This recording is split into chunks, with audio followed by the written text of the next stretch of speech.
তাই তো না? আরে চেস্ট হাইটে নিয়ে আচ্ছা, চলো, ওকে। নেক হাইটে নিয়ে যাচ্ছে। ওকে। হ্যাঁ, রেডি সবাই? এখনো শিখতে হবে অনেক। এটা হচ্ছে আজকে একটা গুরুত্বপূর্ণ মিটিং বেলা 12টায়, যেখানে আমরা আমাদের ব্রিগেডিয়ার স্তরে এবং ওরা ওদের ব্রিগেডিয়ার স্তরে মিটিং করছে। ওরা সিজফায়ারের ভায়োলেশন করেছে, চুক্তি হওয়ার পরে আবারও সেখান থেকে ওরা গোলা বারুদ পাঠিয়েছে আমাদের দেশে। তো কি কি আজকে চেয়ে নেওয়া উচিত ভারতের? এই দেখুন, পাকিস্তান চুক্তি লঙ্ঘন করে এটা নতুন কিছু না। যখন থেকে তার সঙ্গে চুক্তি হয়েছে, সে সিমলা চুক্তি থেকে আরম্ভ করে চিরদিনই উল্লঙ্ঘন করেছে আর করবো, সেই জন্য ওকে বিশ্বাস করা ঠিক নয়। ভারতও যথেষ্ট যোগ্যতার সঙ্গে তার উত্তর দিয়েছে। যেই তুর্কির দ্রোণ ইউজ করে ইউক্রেন রাশিয়াকে কাঁপিয়ে দিয়েছিল, সেই দ্রোণকে আমাদের সেনারা সীমার উপরেই ধ্বংস করেছে, ফিরে যেতে বাধ্য হয়েছে। তো এটা আমরা করতে পারি, দেখিয়ে দিয়েছি। তো সেই জন্য যে পরিস্থিতিতে যুদ্ধ হয়েছে আর যেভাবে যুদ্ধ বন্ধ হয়েছে, দুটো নিয়ে বহু লোকের মধ্যে নানা রকম প্রশ্ন আছে। সরকার এটা নিশ্চয়ই ক্লারিফিকেশন দেবে, এবং পরবর্তী কি পদক্ষেপ হবে, কিভাবে এগোনো উচিত, বা পাকিস্তানকে কতটা বিশ্বাস করা উচিত, সে ব্যাপারে নিশ্চয়ই চিন্তা ভাবনা করেছেন যারা এক্সপার্ট। আর তার উপরে দাঁড়িয়ে নিশ্চয়ই কথাবার্তা হবে।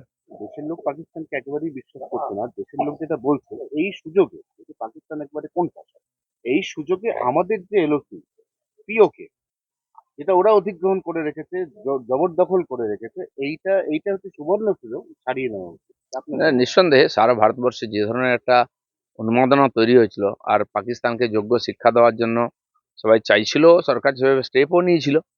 তো মাঝ রাস্তায় যুদ্ধ বন্ধ হয়েছে। কেন হয়েছে, কি হয়েছে, সরকার নিশ্চয়ই সেটা বলবে, পরিস্থিতি জনগণের সামনে তুলে ধরবে। কিন্তু জনতা এখনো চায় যে এই না রহেগা বাঁশ না বাজেগি বাঁশুরি, এরকমই স্টেপ নেওয়া উচিত। বিশেষ করে আজাদ কাশ্মীর যেটা, সেটা তো আমাদের কবজাতে আসা উচিত, আর আসবে, আজ হোক কাল হোক। বিভিন্ন পরিস্থিতির মধ্যে দিয়ে যুদ্ধ শুরু হয়েছে, বা দুনিয়া এগোচ্ছে, আর্থিক মন্দা চলছে সব জায়গায় ইত্যাদি, সেজন্য বড় বড় দেশ চাইবে না যুদ্ধ হোক। কারণ দু তিনটা যুদ্ধতে দেখা গেছে বিশ্ব অর্থনীতি, তার মধ্যে ইউরোপ আমেরিকা খুব ধাক্কা খেয়েছে। তো ভারতের মতো একটা বড় রেসপন্সিবল দেশ, তারাও নিশ্চয়ই চিন্তা ভাবনা করে এগোচ্ছে। তো সেই সব মিলিয়ে আজকের মিটিং একটা গুরুত্বপূর্ণ বিষয়। কংগ্রেস হঠাৎ করে বলতে শুরু করেছে যে ইন্দিরা গান্ধী যুদ্ধ করেছিলেন, কারোর মতামতের তোয়াক্কা করেননি, কিন্তু মোদি যেই মুহূর্তে ট্রাম্প বলেছে যুদ্ধটাকে থামিয়ে দিয়েছে, অর্থাৎ ইন্দিরা গান্ধী বেশি সাহসী।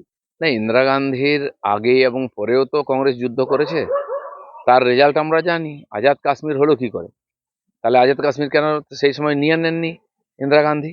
এবং যে ডিমান্ড ছিল, পূর্ববাংলা থেকে যে লক্ষ লক্ষ হিন্দু চলে এসেছিলেন, তার জন্য খুলনা যশোর জেলা নিয়ে নেওয়ার কথা উঠেছিল, কেন নেননি? তাহলে বাংলাদেশের সমাধান হয়ে যেত। তো এই প্রশ্ন থাকবেই। বিভিন্ন পরিস্থিতিতে বিভিন্ন সময় যুদ্ধ হয়েছে, বিভিন্ন নেতা তাদের মতো ডিসিশন নিয়েছেন। আজকের পরিস্থিতি আলাদা।